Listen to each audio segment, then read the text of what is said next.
Welcome everybody to the quarterly webcast for brokers, Export-Import Bank. This is Ed Coppola, Director of Broker Relations and Product Development. This is one in a continuing series of webinars that we're hosting and recording and posting on the website to provide training on how to use XM Online. And today the topic will be how to report shipments online. Before we go to the live demo, I want to run through some slides that will share with you what we think are some of the best practices, if not some of the requirements, with respect to how to report shipping on the XM Online system. So with that, let's go to the first slide.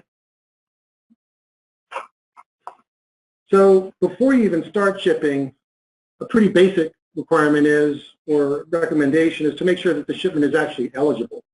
And it may sound like an obvious thing, but we do find exporters do get tripped up from time to time.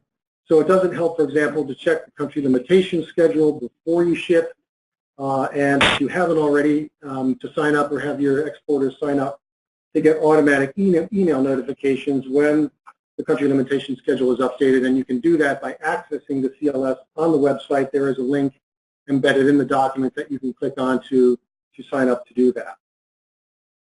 Also check the insurance policy parameters to make sure the shipment is within the amounts that have been authorized and the payment terms have been authorized.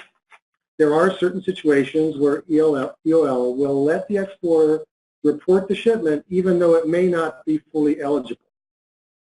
So it's good for exporters to get familiar with the general parameters and authorizations that have been issued with respect to the policy.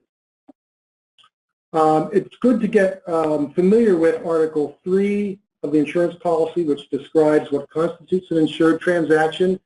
These are the sections of the policy that claims folks are going to go to when they start determining whether or not a claim is eligible. So this is pretty fundamental. Don't necessarily need to do this before you start or report any shipment, but it's a good idea to get familiar with that going forward. In addition, review the definition of a buyer obligation in the definition section of the policy as well for the same reason. These are sort of basic requirements, eligibility requirements that have to be met in order for a shipment to be covered. Now getting to the actual reporting process, be sure to submit shipment reports monthly, but no later than the end of the month following the month of shipment. This is a requirement. Report shipments as they are made, or all at once after the end of the month of shipment. Keeping in mind that you cannot report a shipment for a future shipment date. You can only report a shipment on the date you're shipping or retroactively. If there are no shipments for a particular month, you should affirmatively go into XM Online and report no shipments. There is a function to do that. Please don't skip a month and not report. And the reason for that is because, well, you yourselves, in particular, the brokers, if you go into your customers' accounts or starting applications, you want to know whether or not they're forgetting to report shipments or they're just not shipping. It's a pretty important thing. So we think it's a good idea for them to get in the practice of actually reporting every month, even if they don't ship. Good to know that exporters can bundle multiple invoices on the same buyer together. They don't have to report shipments on an invoice-by-invoice basis. That would be rather tedious, especially if you're making a lot of shipments and issuing a lot of invoices. Also, an exporter can only add a new buyer to its buyer list when it's going to report a shipment to that buyer. They can't go into XM Online and just add the buyer and not report a shipment. You will only be able to retain and keep and save the buyer if you actually report a shipment at the same time that you do that.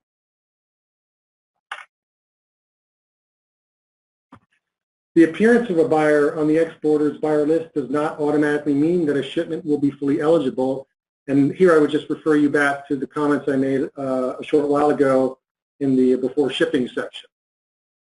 Make sure that you enter the buyer's correct name, legal name, and use it consistently. It may sound like fairly obvious guidance, but we do find that failure to do that can create problems in creating buyers, multiple buyers under different names that are in fact the same buyer. Reporting overdue is a very important part of the shipment reporting process. You should do this at the time that you report shipments In fact, Ex-Im Online will ask you to report overdue information before you can actually begin the actual shipment reporting function. Under the policies, you're generally only required to report overdues over $25,000 or that are more than 90 days past due. You can update any previously reported overdues at the time that you report shipments. Again, you'll be prompted to do that before you begin the shipment reporting. Keep in mind that in the multi-buyer, and I believe it's the single buyer policies as well, there is a stop shipment clause that requires the exporter to stop shipping if the buyer is past due by $2,000 or more and more than 90 days past due. The exporter should open the link to the certification and read it before submitting the shipment report. That certification link can be hard to see. You'll see in the demo. It's in fairly small print, and it's easy to miss. It will let you complete the shipment report, I believe, if you don't open it, but we do encourage exporters to open it. This will tell them the representations and warranties they're making with respect to that particular shipment.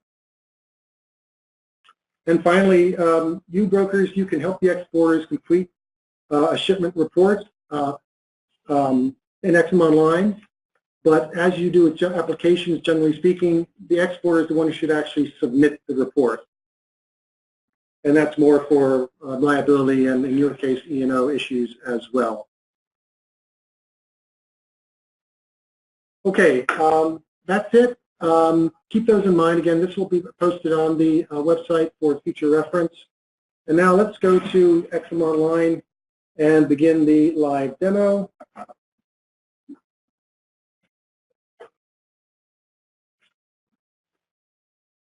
If anybody's having problems with the screen, or if I'm moving too fast or distracting you with the cursor, please send in a note and let us know. But hopefully what you're seeing will look familiar to you as the home screen. I've actually logged in as an exporter. This is in what we call the test environment, so this is not a live account. But you are seeing the exporter's view here. A couple things to keep in mind. There are more than one ways or more than one avenues for performing certain functions in Ex-Im Online, including reporting shipment. And you'll see, for example, let me get my mouse here. You'll see down here in the lower left-hand section under Manage that there's a Report Shipments section, and you can use that one. I personally would recommend that you use the alternative avenue, which is perhaps a little less intuitive, but that is to start with the insurance in force and recently expired policies, and I'll show you why. Before I do that, let me show you what happens when you open the Report Shipments function. Okay, this is going to take you first to a list of your policies, and you're going to want to click on the link to the specific policy that you are going to report shipments for. In this case, we've got several different policy types. This particular exercise we're going to use for an ESC multi-buyer policy. Having said that, if you have other policy types, you will find that the reporting shipment process and the screens themselves are virtually the same. There are some minor differences you may come across, but for all intents and purposes, what you're going to see today will be pretty much what you'll experience for the other policy types. So I'm going to click on the policy number for there, and you'll see this takes us to the very first screen for reporting shipment, which you'll see is asking us to report information with respect to overdues. And you can see there are three choices here: to update overdue receivables, to add an overdue receivable, or to report no overdue receivables. Now, I'm going to show you why I think there's perhaps a better way to go about doing this. And I'm going to go back to my home page by clicking on Home and going back to the alternative way, which is Insurance in Force Recently Expired Policies.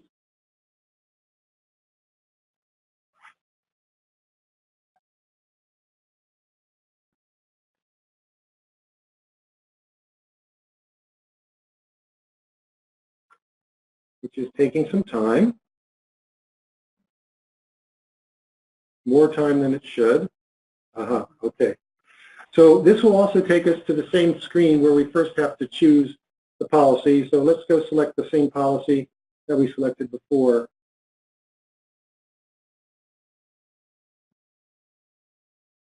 And you'll see here that this is not the same screen that you saw before when you clicked on the report shipments screen. And the reason why I think this is a preferred way for starting the reporting shipment process is because this will provide you good summary information with respect to the policy, and including some of the information that your exporter is probably going to want to know before it starts reporting shipments. For example, in this part of the screen, you'll see it has the policy payment limit, it has a deductible, and perhaps even more importantly, it has what the DCLs are, discretionary credit limits are. It also will list all the endorsements that are on the policy. It will have a list of any in-force SBCLs or ICDLs if you're a bank, any pending applications, and any applications that you have saved but not yet submitted, and in this case apparently there are a couple. So it's a good way to sort of orient the exporter to the policy, what it actually has purchased and what its general limitations are.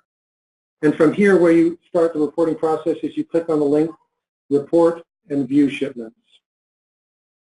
And what you'll see is this has now taken us to the same screen that we saw before when we opened the report shipment screen. So from here on in, the process is pretty much the same, but we now have the benefit of that additional information about the policy. So let's start with a very simple case of where there's no overdues to report or update. So we're going to click on that.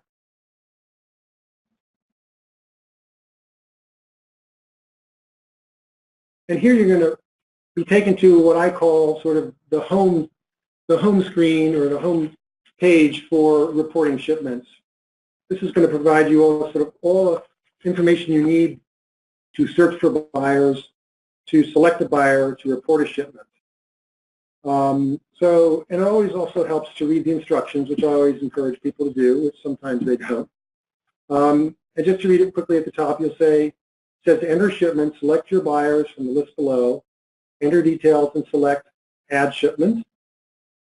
Saved shipments are available below for update or removal prior to submission.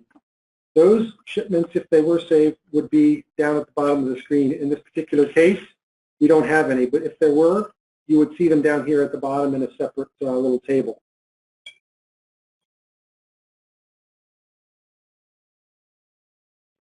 After you've done that, then to submit the shipments, you click Validate Shipment. And that will confirm the status of those shipments before it actually gets recorded by Ex-Im Bank. If you want to add or remove a buyer, you would click on the Add Manage Buyers tab down here. So let's break this down into the various options available to you at this point. First is, all of the buyers that you've reported shipments to before will appear in the middle of the screen here in this table. But you're going to report shipments to maybe one or just a couple of them. If you have a very long list of buyers, you may not want to have to scroll down the entire list. Now, they do apparently default in alphabetical order, which makes it easier. But if you did want to search for a specific buyer, that's what this filter function is for up here. So let's just do that once. And we'll pick one we can see on the screen. So we're going to look, I know I have a buyer in Brazil, call it Finalpe. You could click on the country if you want. That would obviously narrow the filter down a little bit. We'll do that. And now we're going to search the existing buyer list. And you'll see it's now isolated the one buyer we've been looking for down in the table, and it's temporarily removed the other ones. They're still there, but it's just isolated the one that you've been looking for. Okay, I'm going to go back to the longer list by undoing that search, basically. I'll search for everything, essentially. And now we're back to the list of all of our buyers. Now, if you're going to report on a particular buyer that is on your buyer list, you would start by clicking on that particular buyer. And let's pick this first one. To be a buyer in Colombia. This information down here is what you need to enter in order to report the shipment. These first couple of options, and you'll see the items that with an asterisk asterisk are required to be filled out. Some of them will default to what you see here. In the case of the coverage type, it will default to comprehensive, but there is a political risk only option. It's typically going to be comprehensive, but not always. It will default to a private buyer, but if it's public or a financial institution, that option is available as well. And they'll default to open account as well. It will typically be the case, but there are other options there as well. Payment terms, we'll keep it short and pick 30 days. Sorry. Now, month and date. This can be a little bit misleading. Remember, we said you cannot report shipments in the future. So if you are reporting a ship that you're making today, say being October 12th, you could put in today's date.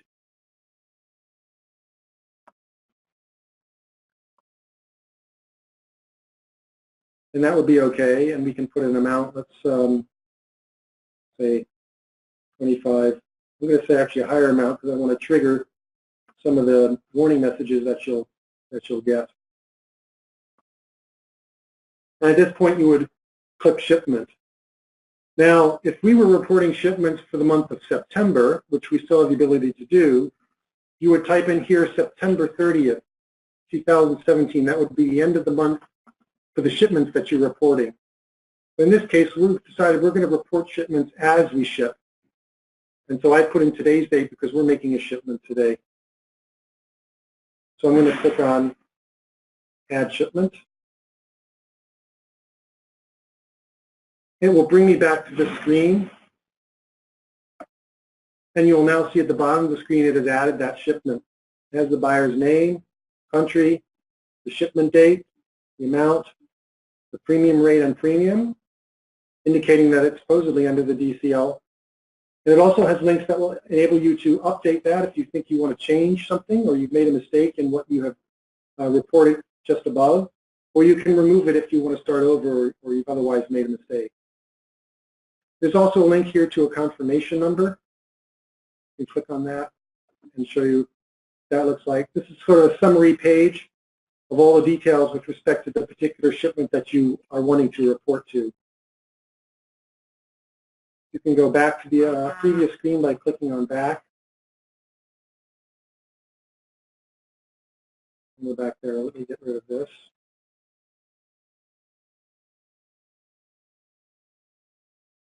So there's our shipment. Now let's say we also want to report a shipment to a buyer that is not on our list. That's where the Add Manage Buyer List comes in handy. So we're going to click on that.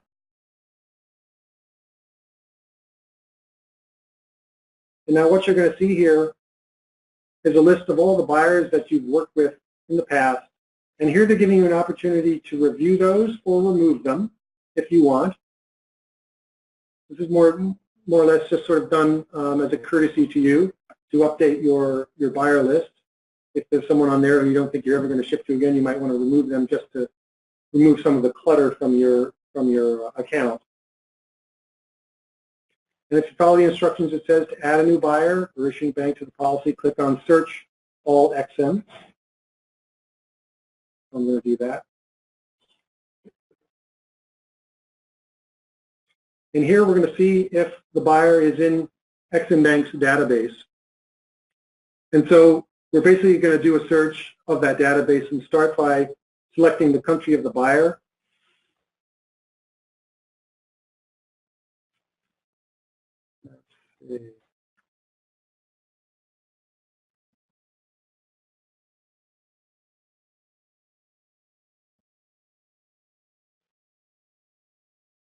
Okay, so I've typed in the name of my company that I'm going to ship to, which happens to start with the word Lechera. It's not there. So we're going to want to add a new buyer by clicking on that button.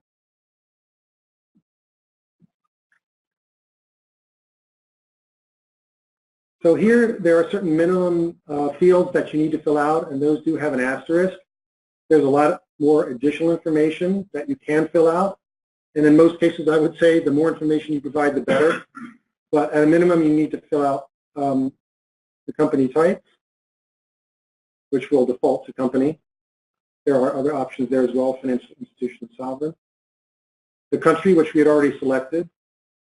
We'll type in the full name of the buyer now, which we're going to make up. I'll use the Brazilian spelling.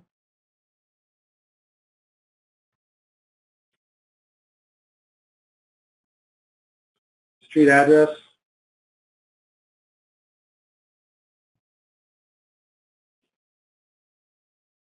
The city.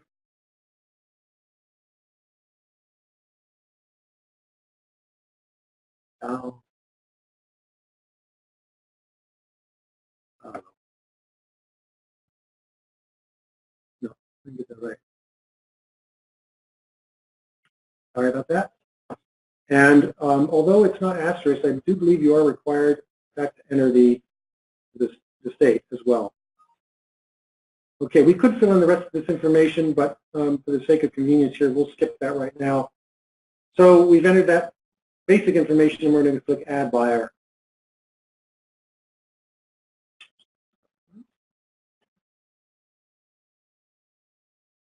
And here, and this is where it's not necessarily very intuitive, because the instruction is not very clear, but this is going to take you back to the previous screen. You're going to click Back again, or you could click on the new Save Shipment screen, but we're going to click Back.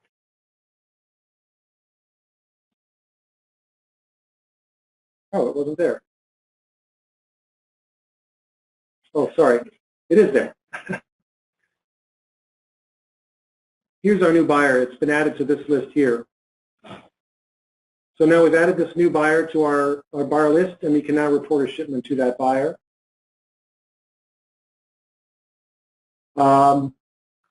Let's report another shipment to, actually, let's go back and perhaps search again for a buyer, but look for one that's actually in the database just to go through that exercise. The process is pretty much the same.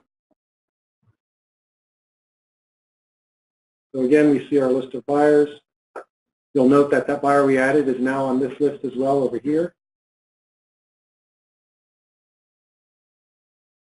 So let's search for a buyer.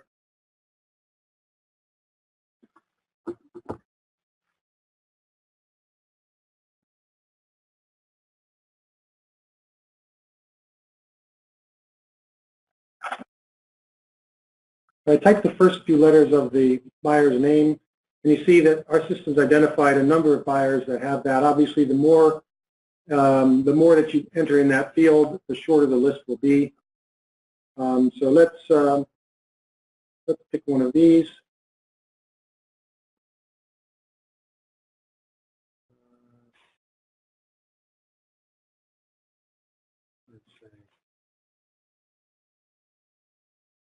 Let's select that one.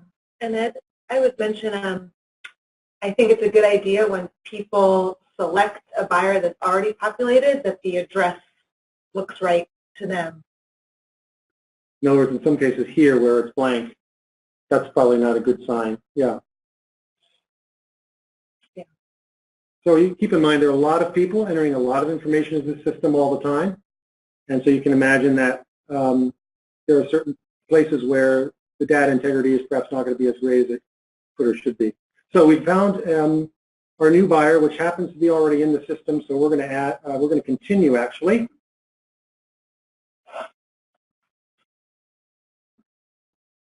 And because it's already in the list, I apologize for why this keeps coming up. You can see that buyer now has also been added to our list at the top here. So we could press the back button again, or another way to do it to get back to that home screen is to click on the newer Save Shipment screen. So let's do that, and you can see.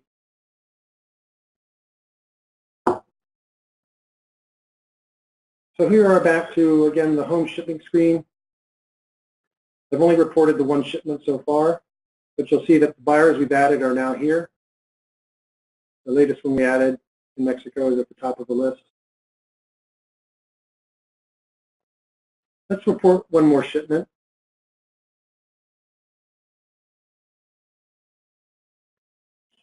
Let's do These have defaulted.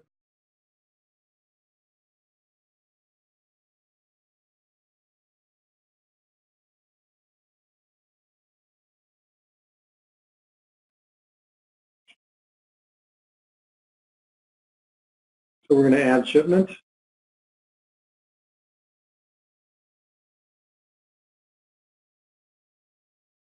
And you see down at the bottom of the screen, we now have both shipments here. So once you've entered all your shipments, whether from your own buyers or existing buyers that are in the database or new buyers that are not, you then are prepared to validate the shipment, and you do that by clicking on the Validate Shipment button at the very bottom of the screen.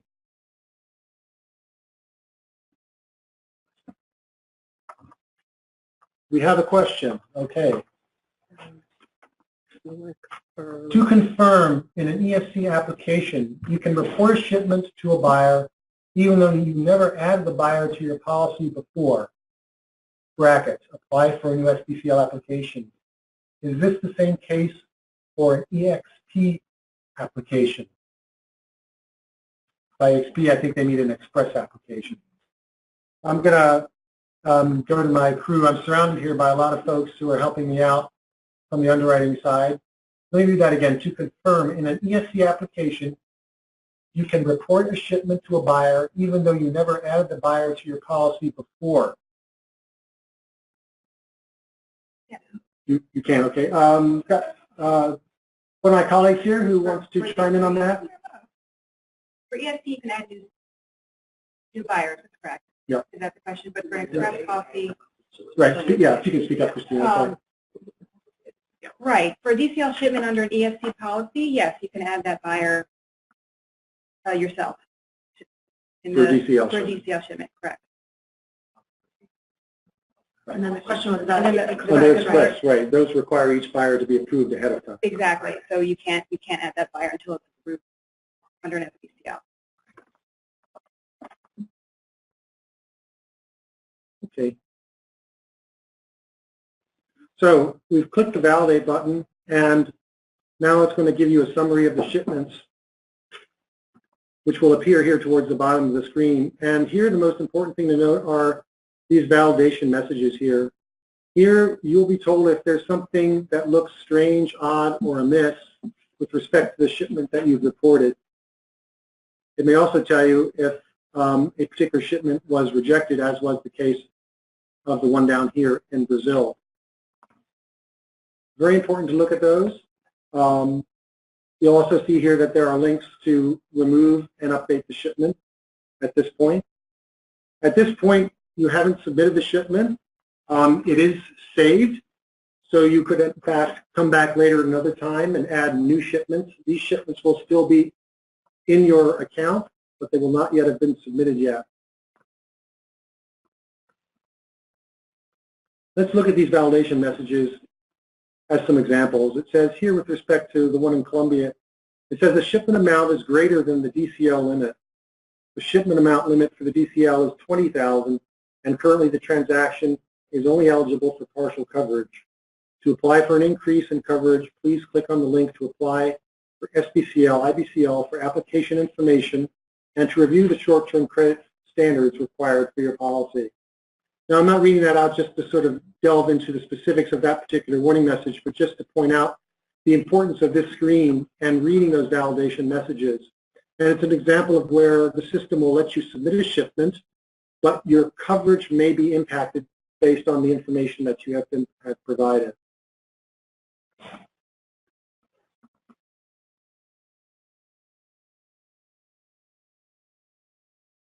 So before you can submit these, you need to fill out a couple screens at the top here. The name of the preparer has to identify themselves.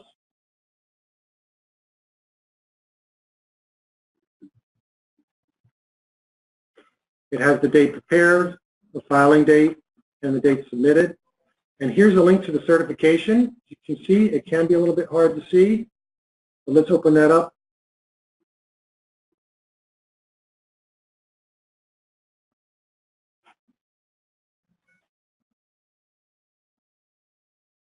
And here's the certification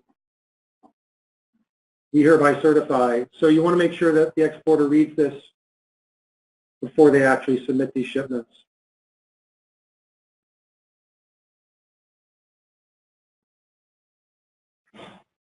So we're back to the screen.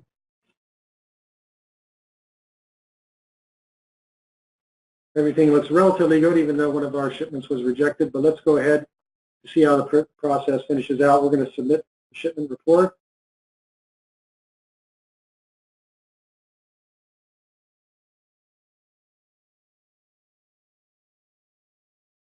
And now here you're going to see you're going to get a shipment report. And here you'll see a shipment report confirmation number. Okay, so now Ex-Im Bank recognizes these shipments as having been submitted. And the next logical step here would be to actually pay the premium. And that you do at the bottom of the screen by clicking on Pay the Premium Due. And you don't necessarily have to do that right now, but I strongly encourage folks to pay the premium at the time that you report shipments.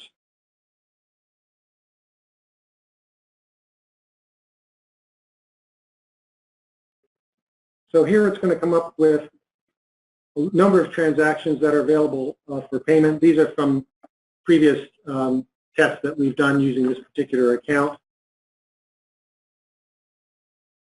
Let's find the one that was accepted for today, which is down here at the bottom.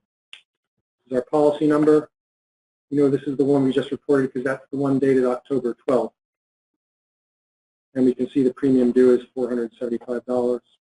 So we're going to click on the box next to that policy and press continue. And now it's going to ask us the payment method. And you have a couple choices here: ACH, bank direct debit, credit card, or check wire transfer. I personally strongly discourage folks to pay with a check. It certainly is an option available to you. Experience shows that paying using checks does slow things down, and the shipment is not covered until Ex-Im Bank receives payment. So whenever possible, we encourage folks to use a credit card or ACH direct deposit. Let's use a credit card here, and we'll press continue. Let's read what it says. It says the payment you entered will be applied to the transactions listed below. To modify transactions selected for payment, click back button below. If correct, click on the continue button. Okay, so it's telling us in summary the total premium payment, the date it will be received, and it says deposit date is set to the date that pay.gov provides as a collection date, the following business day, and the summary of the transaction. So everything looks okay. We're going to click on continue. And it's going to give you one more chance to confirm that.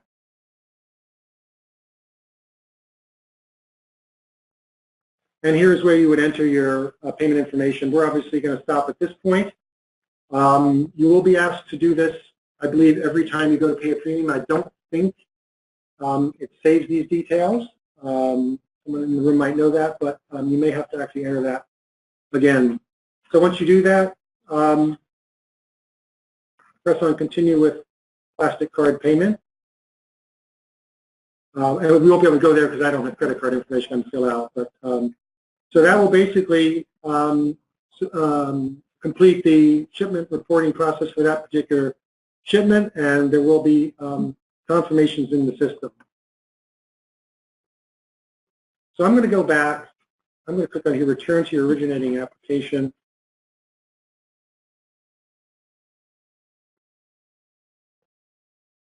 Actually, let's go back to the home, because I want to show you what happens when you have to start reporting overdues as well. So following my own sage advice, rather than go to report shipments, I'm going to click on Insurance in Force.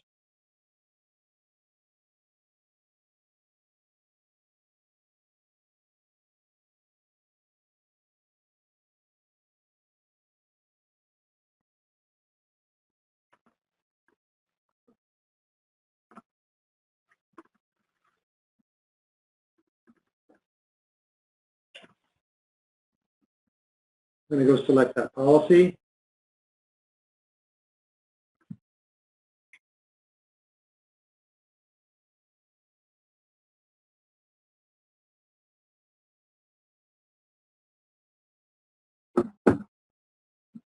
I'm going to click on View Report, View Shipments. And here we're back to that screen again. So before we selected no overdues to report. Now we're going to add an overdue receivable. So we're going to click on that. See if it lets me do that. Okay, now it's asking us to identify the borrower. So we're going to do that. First, we're going to select the country.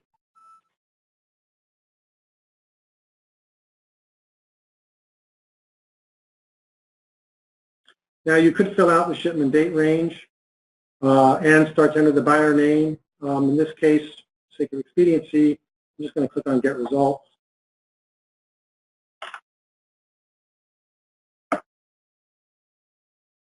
And you can see I actually have a lot of shipments that I've reported previously. And here you've got a couple of choices. We said we were going to add an overdue. And you'll see here in this table all the shipments, and on the right-hand column here, you have the option of clicking on an Add Overdue button to report to add an overdue. This particular shipment down here actually has an overdue already reported, and we will use this one later to update an overdue. But let's click on Add an Overdue.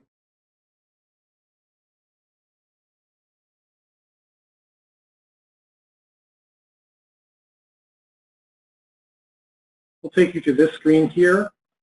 The top will provide you information about yourself, the broker, the exporter, and the buyer. Gives you information about the shipment that you originally reported, and it's going to ask you to enter certain information. So we said, 30 days, so we'll enter the number of days. Let's say the due date was, let's say it was yesterday, I don't remember. The shipment was for $15,000. Let's say they're overdue for the full amount. Give the reason why. Let's say slow pay typical. These screens down here don't have asterisks, so they don't have to be entered. And again, to move things along, we'll skip those, but we will enter the required information.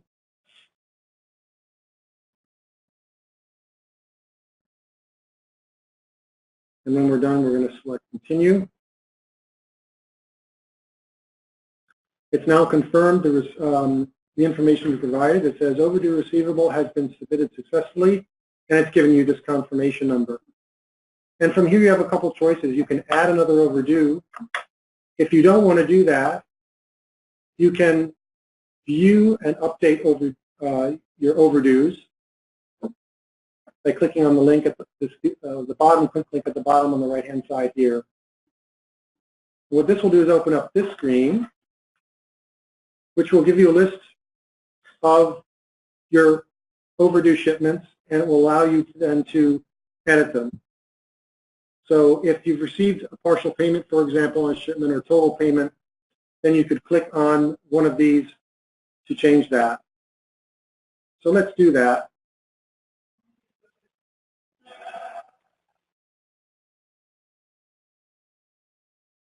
So I'm clicking on Edit. So here's a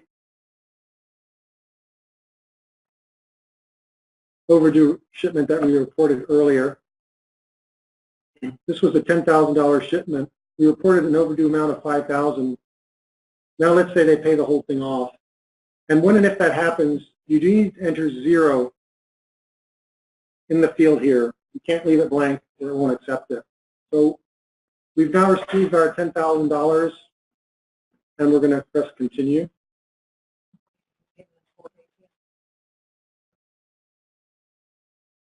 And again, it's given us an overdue receivable report confirmation. We could go back to that screen again here to view and update overdues.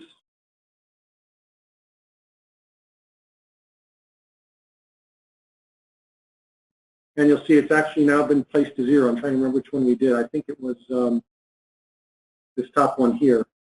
You see the amount overdue now is at 0.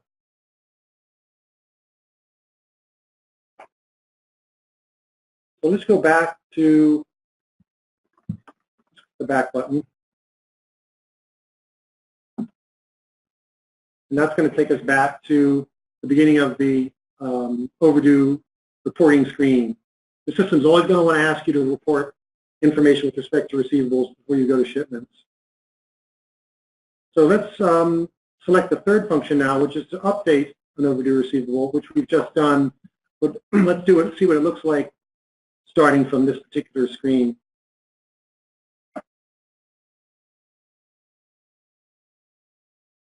So you see this takes us directly to the screen we were just at. And so here you would be able to update one of the existing overdues the way we just did a moment ago. And I won't bother doing a second one, but it would follow the exact same process. So let's go back to our new and saved shipments page. That's what, again, I call the home page. Now, we did say before that if you don't have any shipments to report in a particular month, you should report no shipments. And you'll see up here on the link, there is a report no shipments. So let's click on that. I don't think it's going to let us do it because we've already reported a shipment, but let's see. Well, actually, let's click September. Let's see, we're going to report no shipments for last month and see. Ed, would you like me to make a payment on one of these shipments so you can see? Let me see what happens when I do this.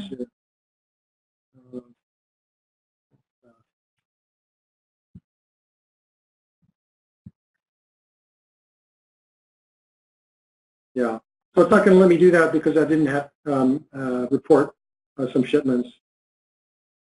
So I don't actually have loaded into this particular test account a month with no shipments, so it's not going to let me do that.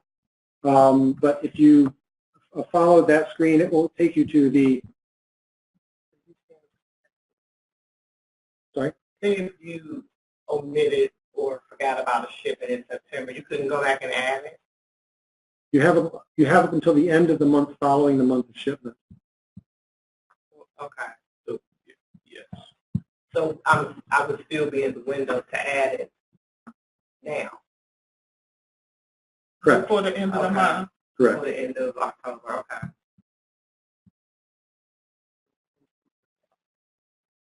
So just a couple of things about some of the links here. There's a view pending review shipments link, which is a bit odd sounding, but it basically enables you to look at shipments that have been submitted to Ex-Im Bank. This one allows you to view any rejected shipments. Let's click on that because I think we actually had one. Apparently we had a few of those, again, not just from this particular demonstration, but from some earlier ones. We also have the reporting function. And here, this is going to let you look for shipments by month and by year.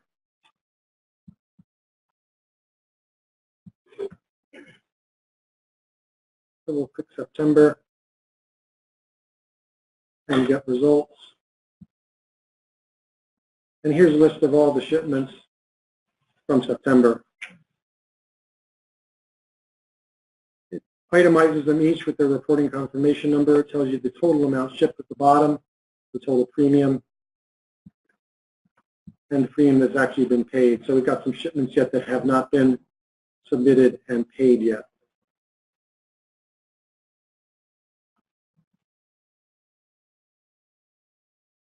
So that really concludes the core of the demonstration. I'm going to go back to the home screen just to keep that up there because this is probably one of the more important screens and because there are a number of options available to you at this particular screen. And look to see online if there are any questions. I think some questions may have come in. If you do have any, go ahead and type them in and we'll try and deal with those as they come in.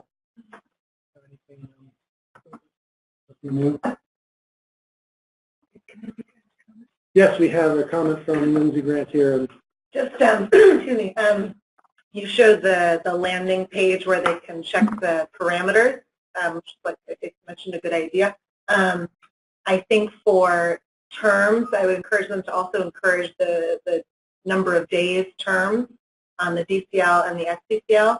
And I believe that is only visible via the documents. They can do view policy documents, and there they can look at the policy endorsements to see the DCL terms, and then the SCCL endorsements to see the SCCL terms. Okay, thank you for that. Yeah, sorry, I should have No. jumped in. No, I'm just opening up that screen again Yeah. here to show what screen you're referring to. This is the screen, right, Lindsay, you're referring to, right? Because there they see the limits, but not the No. terms, Sure. but under view policy documents.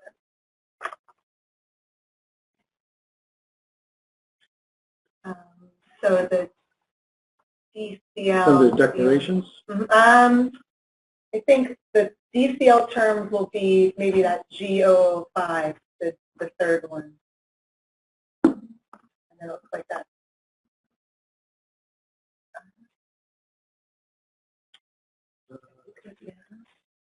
Yeah. Yeah. Terms. Oops. Yeah. So here you have the limits and the approved payment terms.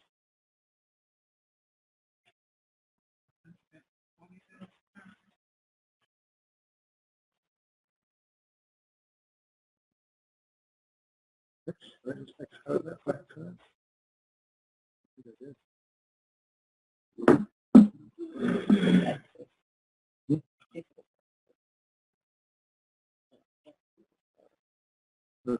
could click F, and I think you could have the link from So I accidentally closed out the UL test. We can get back in, but we had concluded it anyway. But let me see if we have any more questions. That last one.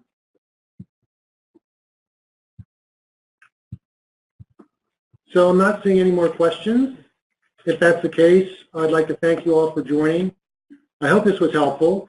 As I said, we will be posting a recording of this as well as the slides that we used at the beginning of the webcast on the website, so you can refer to those at any time. And again, I would encourage you to look on the website for the other EOL underwriting guides that we have developed and are continuing developing. The next one that we'll develop will be for shipment reporting. So stay tuned for that. And until next time, thank you very much. Have a good day.